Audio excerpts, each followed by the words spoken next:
Hello and welcome to Reede Scholars Live. I am Dr. Mary Fleming, current president of Reede Scholars, and I am super excited to have our guest with us today. Today we have Cory Mitchell.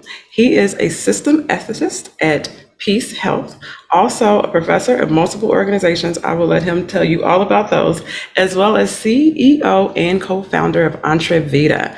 So great to have you with us. How are you today? I'm great, Dr. Fleming. Thank you so much for having me. Looking forward to our conversation today, and really excited. So thank you. Thanks. We are, you're a little bit of a busybody like me, so we've got a lot of food for thought and a lot of things to cover in a short amount of time. So, looking forward to jumping right in. I thought we would start with talking about being an ethicist, right? That's not something that we necessarily hear about every day. So, tell us a little bit about how you got on that career path. Yeah, thank you for the question. I think for me, it was really around how we engage in the act and actions of truth telling, because you know health equity, which is always I was involved in health equity before I became an ethicist. So I cut my teeth at places like Johns Hopkins and places like that. So have a training in behavioral medicine as well as social epidemiology as well. So for me, ethics was the ability to engage in truth telling because we make and shape ethics through engagement, right? It's not, people often think ethicists, ethics, we ought to do this, we ought to do that, this is what we have to do. Ethics in reality is shaped by engagement.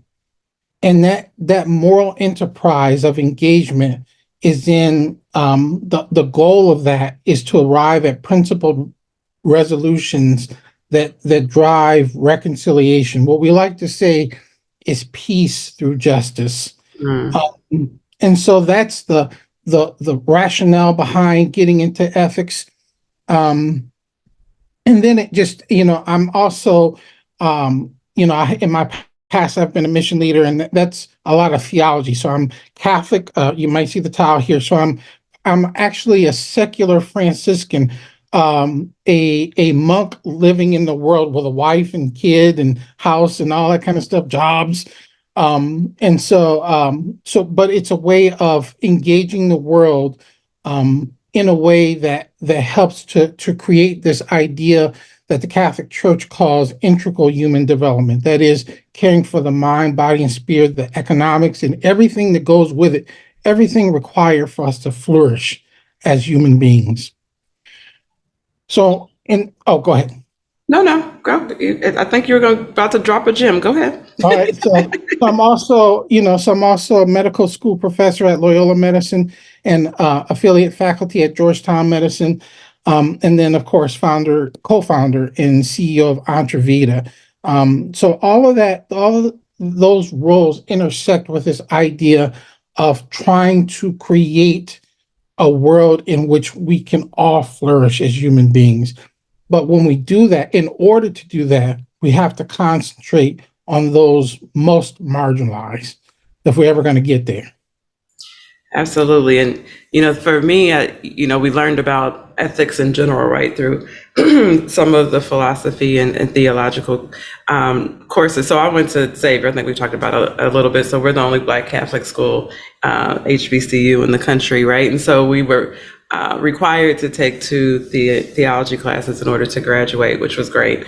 And also, philosophy and all those things that are just normal requirements. But just having that introduction as a undergraduate student and then going to medical school, and to your point, I'm trying to figure out how do you apply these ethics teaching when you're actually interacting with people, and making sure that the most vulnerable don't get left behind. Because to your point, if you're not focusing on them, then it's easy to provide all the resources, allocate all the resources to people who already have adequate resources. So really, and you grapple with that, like as a first year medical student reading it in a book, and then being a practicing physician, and really having these challenging ethical dilemmas on how to intervene, and especially as an OBGYN, when we often have two patients at the one time, and how do you prioritize, right? When their needs are different sometimes, right? When you're thinking about parents and children, and they may have conflicting interests at a certain time, when you have limited resources, who gets what when? And, we're even seeing that play out even more in a more everyday manner right now with a lot of the pharmaceutical shortages that are happening, right? Medicines are limited across the country, and it's like, well, how do we prioritize who gets this antibiotic today?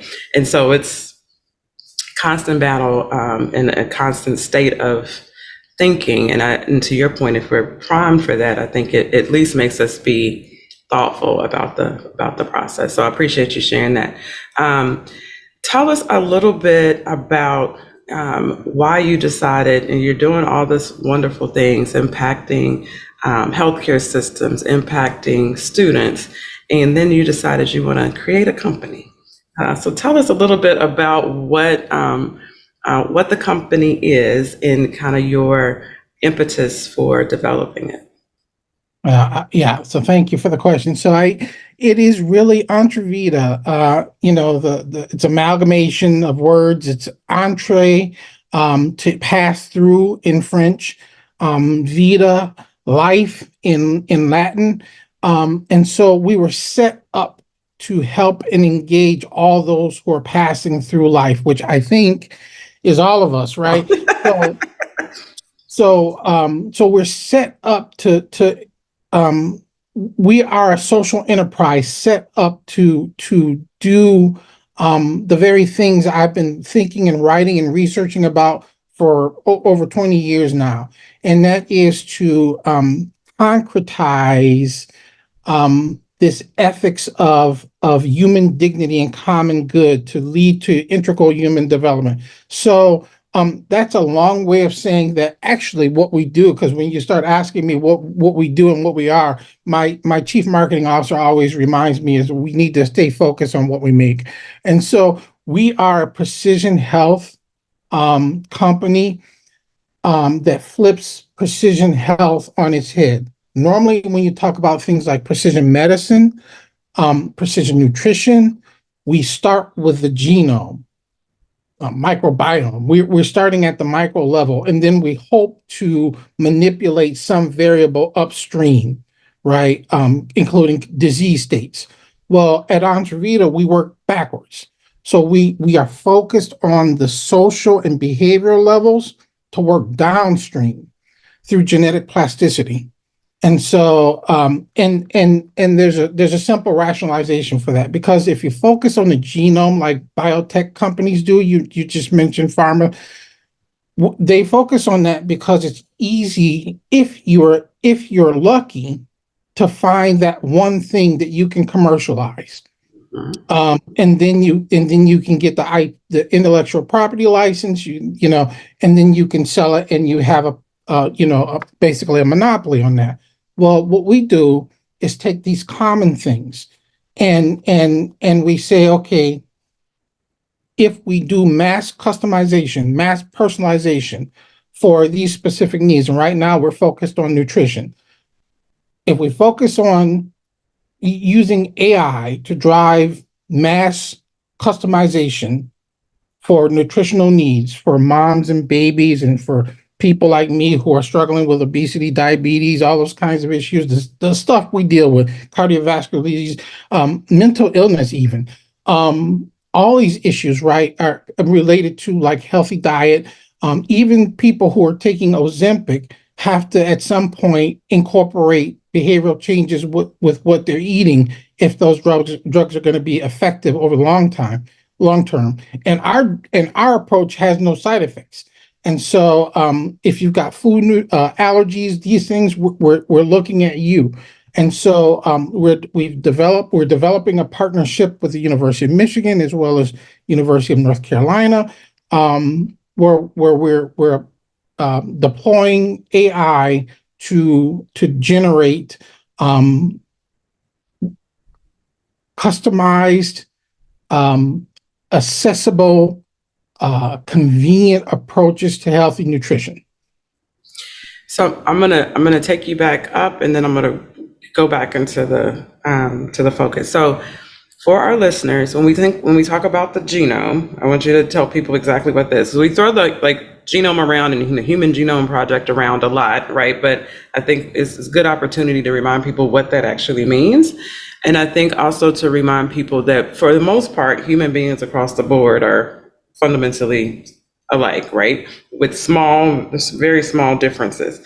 And those are the differences that we're trying to pinpoint with all of these precision techniques, is what you described. So tell us a little bit about the genome. Tell us a little bit about, how do we identify those tiny differences to allow us to be precise? And then now I'm going to ask you a follow-up question. Yeah, so a great question. So yeah, so when we're trying to move from upstream to downstream, we do recognize that race is a social construct, not a biological reality. And so and we also recognize that there are plenty of companies out there, to in all honesty, that are doing race-based medicine, right? They see the genome and they see that as some sort of racial difference biologically, which isn't. It's a myth. It's a fallacy, and so that's why it's so hard to commercialize. They've been playing at this for a long time. They spend all these millions and billions of dollars on R&D, and nothing comes of it because they're chasing a fiction. For us, what we're doing is we're not so worried at what happens at the DNA level, right? Only to say that we know, like, things like your telomeres on the shoestring caps on your DNA. Those things, they keep your DNA from denaturing, right? So you get this effect from weathering or aging, premature aging from chronic stress, things like that. Well, we know that healthy diets, coupled with other things like you know, uh, peace and safety and all those things required for integral human development, a healthy spirituality, however that looks. So all those things are important to human existence. And so what we're doing is focusing on those things upstream. So we can get one of the biggest challenges to eating healthy foods is one, their cost. And then, of course, if you can't afford them, even for those who have the money to afford healthy foods, you got to cook them. There's a whole prep and all that. And if you're a busy professional, or if you work two jobs trying to make ends meet, if you're a single mom trying to be Wonder Woman, which you all are, so big kudos to you. Um, then it's very difficult, even with the resources to eat healthy. It's very difficult to do that and do it consistently. And so what we're doing is a set it and forget it approach. So what our ultimate goal is to get one product in your home, and all we need you to do is stock the fridge, stock the mechanism, stock the machine, and then it'll do the rest. That's where we're getting at. That's where we're aiming at. So and so the idea that if you do that over long term, your DNA, whether we measure that or not, your DNA is going to be your body, all of you, molecules and all, are going to be healthier for it. And so what we want is to flourish. We also will have apps to target community development in ways to help whole communities flourish, because we are social. Human beings are social, not just rugged individuals. Actually, not ever rugged individuals. We all are interdependent. So I'm going to let you pause right there and let you ask Dr. Fleming, because I can go on. So that was helpful. So what I wanted people to understand, that we recognize that we're all made up of DNA that's mostly similar, slightly different. How our DNA can be affected by how we live, and how we live is not always dependent on our behavior, right? It's a lot of other social drivers of health, which you touched on a little bit, and I want to dig a little bit deeper. And so how do we decrease stress, improve nutrition, right? To your point, to kind of meet people where they are and fill in those resource gaps, so that they can have, their can't talk, optimal lifespan. And so that's kind of where we are. And so you mentioned a little bit when we talked about, some of medicine and health interventions in the past have been, race specific, and even, some of our testing. We're getting away from lab testing based on race, and blood pressure medicines based on race, and all of these things that were solely based on race and not on the individual that we're looking at, because knowing that race is a social construct, you can't apply those rules across the board. But then when we do talk about race, and kind of talk, to your point, meeting people where they are, we do know that place matters, right? And so race is important when we think about segregation, and as you told me, concentrated poverty is one of the things that you're very interested in. So stepping back away from EntreVita and what its ultimate application is. So I want to circle back around. Got us a little bit through that conversation about place matters, and how that ultimately is part of the thinking behind where EntreVita is initially going to be introduced. Oh, thank you so much. I love these softball questions, right? Underhand, I could knock it out of the park. No, hey, I think it started for me back at Hopkins. And if you guys have ever been to Baltimore, Baltimore is a great city. Inner Harbor is beautiful, great places to eat. Charles Street up and down where Hopkins is, beautiful place. But if you walk around Baltimore, particularly parts of the inner city, those places where there are, quote unquote, disposable people that look like me, in those communities, that have been left behind in those communities. I started to see that, and I got into this deep despair.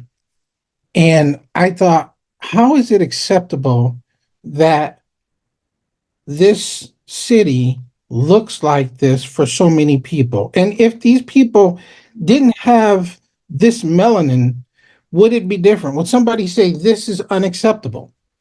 I once heard a person, I think I was reading something, it may have been a professor who was visiting Columbia University. Of course, Columbia is in New York, and they were flying over, or training into, or something. They saw the like places like Harlem, at a distance, safe space, I guess is what they would probably call it. And they as they were riding through, they said, and they were from Europe, and they said, going through American cities, you would have thought World War II happened in the US, because they're so underdeveloped. They're so they are basically, in Catholic social teaching, we would say they're subhuman living conditions, which is what the Catholic Church calls intrinsically evil, not because of the people living in them, but because it is intrinsically evil to allow situations to develop such that people had to live like this, have to live like this, right? So place matters, because one we often root disparities in behavior, or genes, or a combination of both. Don't do that. Don't do that. That's what I call the disparity by deviance model. What we see in reality is that the social conditions in the communities we're forced to live in are driving these health outcomes. So they become the antecedents to health disparities. Dr. David R. Williams, there at Harvard, says residential segregation is a fundamental cause of healthcare disparities. Before him, Doug Massey and Nancy Denton did a book called American Apartheid. I'm dating myself, but that book is I think it was written in the 90s. And it's a social demography, and how America creates and maintains a social underclass, right, which leads to poor health outcomes, and mask itself as biology. So, real quick story: I was in Baltimore, and I was curious because I was like, I was reading all this stuff, and I thought, okay, is it do we? I saw this statement by the American Anthropological Association saying that essentially race is a social construct. Race is not something that's biological. It's created by us, but nonetheless, it has material impacts on our lives, right, because of injustice. And so I begin to understand that one, disparities are rooted in the lack of dignity affirmed. So wherever you find dignity, human dignity assaulted, you will also find disparities. The world over, doesn't matter what you look like, where you live. When dignity is assaulted, you will have disparities. Period. The second realization, I went into, I did a study with in our NIH intramural mural, and it used the handles data, the healthy aging across neighborhoods of the diversity lifestyle study or something like that, and I found in that study of almost 700 African Americans living in different types of communities. Some were highly disadvantaged, others were relatively advantaged. And what you found was that those neighborhoods, when you looked at them as populations, varied by blood pressure, by cardiovascular disease prevalence, by didn't vary by social by waist circumference or BMI, body mass index, but but almost heart rate even varied between the communities significantly. All those were dose response relationships, right? So the more poverty you got, the worse your cardiovascular profile got.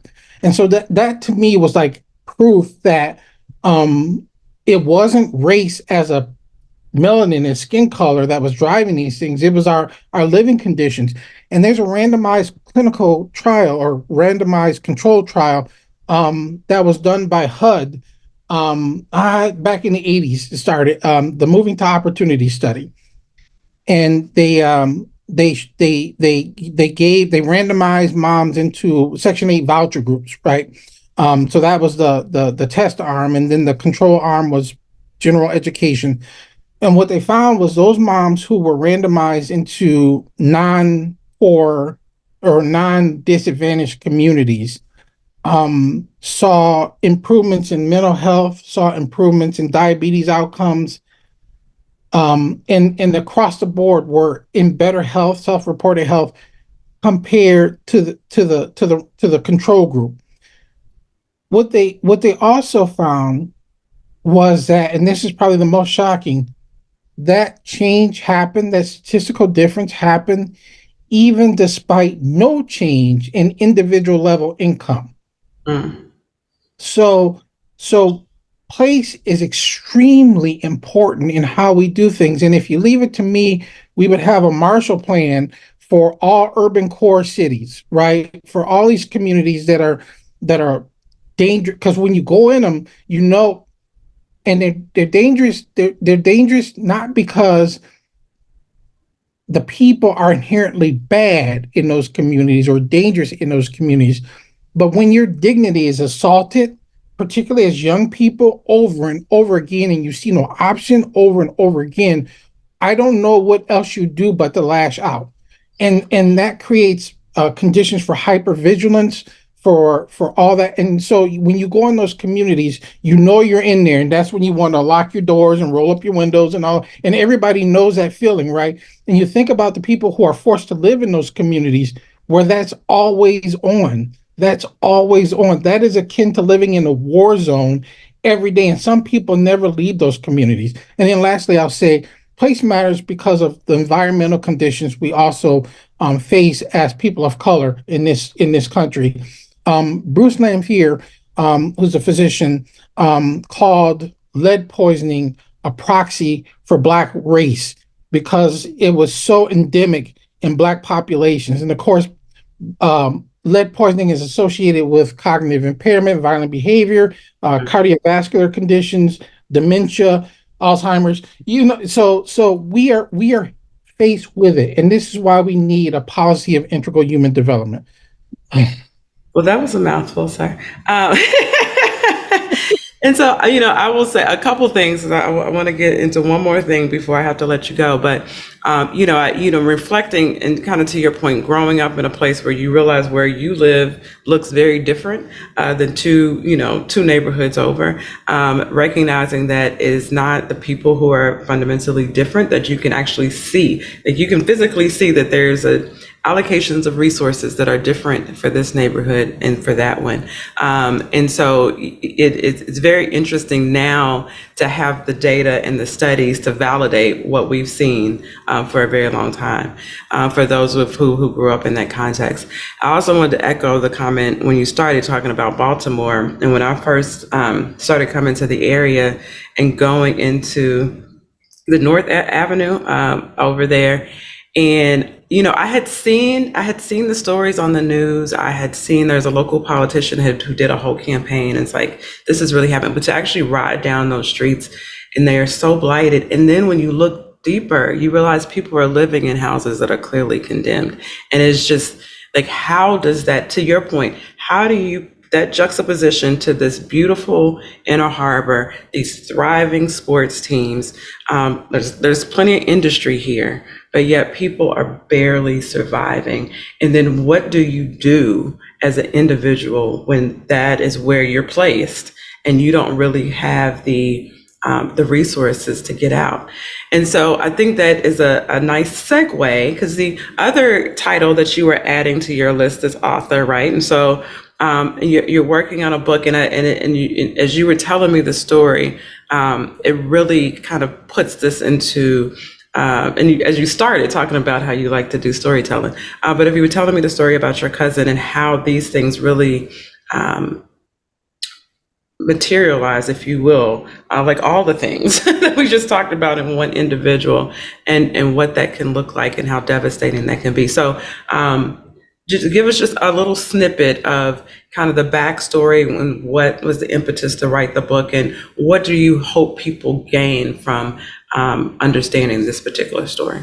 Another good question. All right. So, my cousin, her name is Sonia, and my mom was her care provider. Sonia has an intellectual development disorder, and she lived with my mom. My mom just passed away in November, and Sonia, before living with my mom for 3 years, lived in prison for 25 years. Um, and no one ever diagnosed her well, um, with the mental health disorders as well as the intellectual disability disorder, or intellectual or cognitive impairment. And so she had all these things going on. She's a Black woman. She also identifies as lesbian, which in the Catholic Church is problematic. And so, or can be problematic, should not be problematic, but can be problematic. And so, in engaging with my cousin, she was also traumatized as a child, sexual assault, violence, all these types of things. And so when you deal with trauma, and I want you guys all out there to hear this, when you're dealing with trauma, because so many of us have it, and we have to kind of come to grips with it. Um, in many ways, trauma disrupts our narratives, our sense of beginning, middle, and end. And in order to have, a moral life, us understanding of self, we need to be able to understand ourselves as a narrative with a beginning, a middle, and an end. And so, Sonia, my cousin, does not have that. And so, the way we're starting to do that is to write a book so she can construct herself and Mm. address that trauma over time. So, the book is called, or will be called, Sonia and the Struggle, and the intersection or intersectionality in the face of injustice. And so, because so many times all of the identities that Sanya has are marginalized. She's told she's no good. She's told she's evil. She's going to hell. Even my own mother told her for years that she was going to hell. She needed to change. All the God didn't love her. These kinds of messages are harmful. They hurt the very psyche. And when people lash out, there can't be any surprise as to why they do that when they're told they're evil, they're no good, they're not worthy. She grew up in poverty, right? So the system let her down, the church let her down in every single way imaginable. And so, what I want to say to all you out there is that this book is written for you. Wherever your identity fits, you are loved by the divine. That divine love has never said no to you, has never said you're not worthy of me. Divine love accepts us as we are and says it's all very good from the beginning to the end and the messy middle. It's all very good. So that's what we're trying to do with the book, and we're trying to invite people to understand their human dignity, their God given dignity that no one can ever take away from you. And the moment we begin to address those dignity disparities is the moment we can start addressing these healthcare disparities, these economic disparities, these social disparities, in every disparity that we can imagine. I like you. You dropped that little sermon in there real quick. Don't think I didn't see that. No, I think that's great. And, the trauma conversation is, a longer conversation for another day because I think, we are beginning to unearth and address how many of us as a human collective have suffered trauma and what that means, and being able to talk about it, to your point, openly and honestly, and then address it in a dignified way. I think, you mentioned Dr. Williams earlier in the conversation, and he generally ends his presentations that as human beings, we need to lead with empathy when we meet each other and wherever that is, if we're going to heal and grow as a people. So with that, tell me, what are you looking forward to? Let's jump back into upbeat and optimistic conversation. But what are you looking forward to this year? Yeah, so my company, we're trying to raise 6 million to get our patent pending invention off the ground. So I'm excited about that. I'm also excited about the book with my cousin Sanya. Um, I'm excited to. I just published another article in a journal called Concilium, which many of you may not be familiar with. It's a Vatican II sort of uh, almost sponsored by the what's called the Dicastery for Integral Human Development in the Vatican. So part of the Vatican, and it is around the history of the church is that in the Vatican II had the ecumenical meeting of the bishops and people of goodwill met back in the 60s in what we call Vatican II. And in that meeting, they came out with a bunch of different concepts, and this was, of course, in conjunction with the civil rights movement. So there's a lot of emphasis on social justice, on equity, on all the things wonderful about the church. So that's one Catholic identity. There are other Catholic identities that aren't so helpful to human flourishing. And so what I look forward to this year is working with the book, with my other writings, to really put forward a theology and ethics of critique, and ethics of social justice, and ethics of care, so that we don't reduce human beings to biological pieces and parts, and recognize that we are whole persons who are, in fact, interdependent. We have to love and care for one another, and love and care for the planet if we're going to survive together. Indeed. And leave us with what's the one liner for EntreVita? Oh, one liner. So, One uh, line, one liner, one liner. okay. So essentially, it's, um, this is my chief marketing officer now, so I have to repeat her. So we're an AI patent pending product company that seeks to make health accessible, convenient, and affordable. And so that's what we do in a nutshell. And it's all based on precision health. Love it. I love it. And I wanted to end there because I think your one liner ties in. So you do a lot of things. And I think when we talk about health equity, there's not a one magic pill. There's not a one magic solution. There's not a singular innovation that is going to counteract, years and years and years, centuries of systemic and structural racism and, impacts. We didn't even get into capitalism and all that and impacts of our monetary and financial systems. And we can go down the list, right? But what you have done is crafted a career that tries to get at as many of these challenges and as many of these attacks on dignity, if you will, that you can. So I really appreciate that. And then centering it back to something that is all integral to us as human beings, which is food and nutrition, right? We can all organize around that.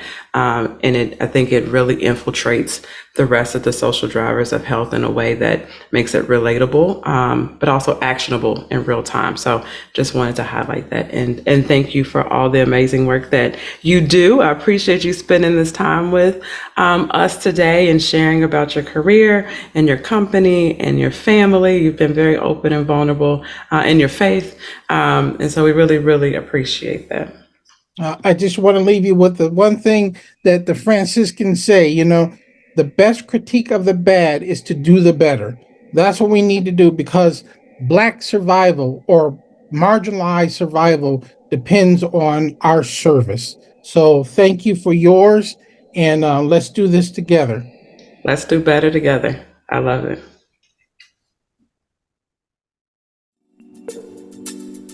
Thank you for listening to Reede Scholars Live. Please follow us on Facebook, Twitter, or Instagram, or subscribe to our YouTube channel.